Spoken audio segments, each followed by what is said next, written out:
We've been joined by Stephen Booth. He's research director at the think tank Open Europe. Is it a done deal? Is Mr. Juncker going to get the job? I think he's definitely the favourite now. But I mean, I think the big irony in all this is that what's been held up as the great hope for pan-European democracy has descended into the usual horse trading and backroom deals that we've seen in the past. So, as you mentioned earlier, that Italy is still a swing voter and there is still a degree of unpredictability there. If there are others other than Mr. Cameron who don't like the prospect of Mr. Juncker, why don't they speak out too? Well, I think there are lots of things going on here. And Cameron has made this a point of principle. It's about the national leaders should elect the Commission President, not the European Parliament. I think people like Matteo Renzi in Italy is actually fighting a different battle. He's actually more concerned about getting concessions from Germany on how the Eurozone is run. So there are different priorities here. People may end up on the same side, but for different reasons. Because of the European election, the European Parliament thinks that it should be Mr. Juncker. And even if the Council of Ministers agreed with Mr. Cameron and said we're not going to do that, you could get a kind of constitutional stalemate, because if they nominate somebody else, he or she still has to be approved by the European Parliament. That's right. The European Parliament has a veto over the appointment in the end. So you could end up having 2 or 3 rounds of this process where national leaders put someone forward and then it's either accepted or rejected by MEPs. You're quite keen for Mr. Juncker to get the job, I understand, but perhaps not for the same reasons as Mr. Juncker. No. I think, speaking as the Eurosceptic, the conservative Eurosceptics, those who don't wish Europe particularly well want it to bring itself into disrepute.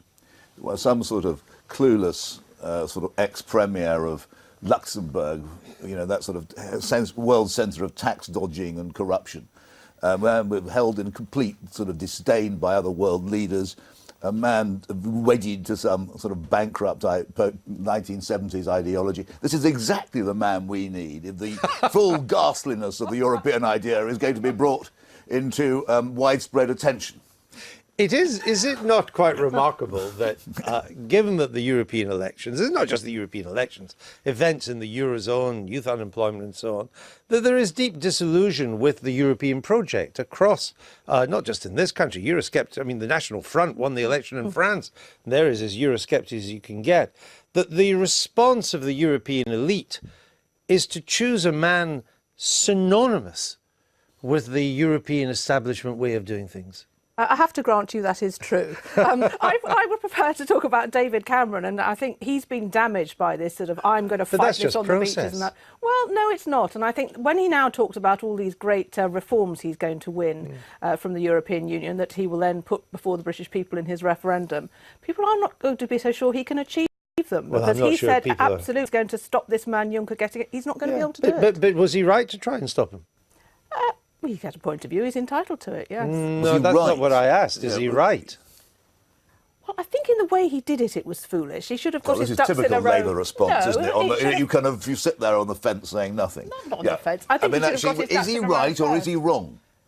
Should we have Juncker or not? I don't really feel that strongly whether we have Juncker or not. You don't have any opinion on the subject. But you see, Labour has been criticising the process of how he's handled it. We can all be Monday morning quarterbacks on that. Europe is a labyrinthine operation. But at least we do know what Mr. Cameron stands for on this. He doesn't want Juncker. He doesn't want a federalist. Yeah, we don't really know what we don't know what Labour or the Lib Dems want. No, well, the Lib Dems speak for themselves, as can Labour. But, I mean, what we do have to do is work with everyone in Europe to achieve a candidate. You can't just go out on a limb, as Cameron seems to keep doing, saying, I'm going to have this, I'm going to have that, I'm not going to work with the rest of you. But don't you think it'd be quite popular, given what this man stands for and given the mood of the British people, for Mr. Cameron to say, I may not have won because I haven't got all the votes, but I fought against this guy. I don't want this guy. It's wrong to have him. It may work out in practice. We'll have to wait to see. This brings home, actually, the disastrous position which Miliband is in. He's not really on the side. Mr. Miliband. Yeah, Mr. Miliband on this programme, you're quite right. But, not really. Cameron actually is going out there and fighting a very honourable battle for reform inside Europe. And we can see he's on the right side. He expresses himself, and these sorts of half-wits in Brussels. I mean, really. Peter, it's not only the half-wits in Brussels. It's all the other European idiots, leaders one might even say, who are apparently saying one thing to David Cameron and another thing publicly. I mean, it's not just the people in Brussels who want Juncker, is it? It's lots of other European leaders. You can't diss them as well. Why do so many people from Luxembourg get all these top jobs?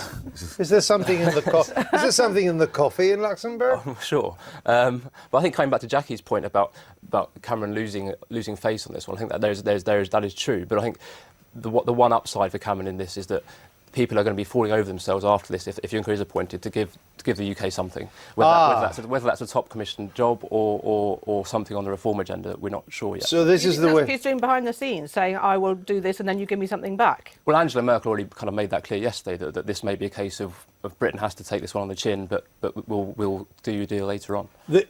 What will be said is that if Mr. Cameron couldn't get his way over Mr. Juncker, how will he get his way over the repatriation of major powers from Brussels back to the UK? Yeah, and I think that's a fair charge, and that was always the risk of taking this strategy. But as I said, I think there is a possibility that he will get something in return. And I think but that's just a commission job. That's irrelevant to the repatriation of powers. He may get a bigger commission position, which frankly nobody in this country cares about. But that's just horse trading in Brussels. What about this? If he can't get his way on this, how does he get away on the much more complicated matter of convincing Europeans? Seems to me probably mission impossible, that he should be able to repatriate all these powers. We'll have to wait and see. But I think the European Commission is not the only entity that can make or break Cameron's renegotiation agenda. A lot of this will be decided among national leaders who will mandate the Commission to do certain things. So, I mean, the Commission is important. It does propose legislation. But on the big things, a lot of that will be decided between national governments. What do you make of the fifth columnist, Peter Oborne, who thinks that getting Mr. Juncker in will be great for Euroscepticism? Well, I think Peter's talking about the personality and that Juncker symbolises all these things that are wrong with Europe. No, that's what he is. What do you make of it? And I agree with that. But I think that the problem with this is if the UK does stay in a reformed European Union, we don't want to set the precedent whereby the Parliament does choose the Commission President, because that is actually a huge transfer of power and a huge change in the way the European Union will work. I thought there was a democratic deficit and that we wanted to do something about it. Well, we do, but I don't believe that anyone thinks that Juncker's been elected on a big wave of democratic sentiment across the European Union.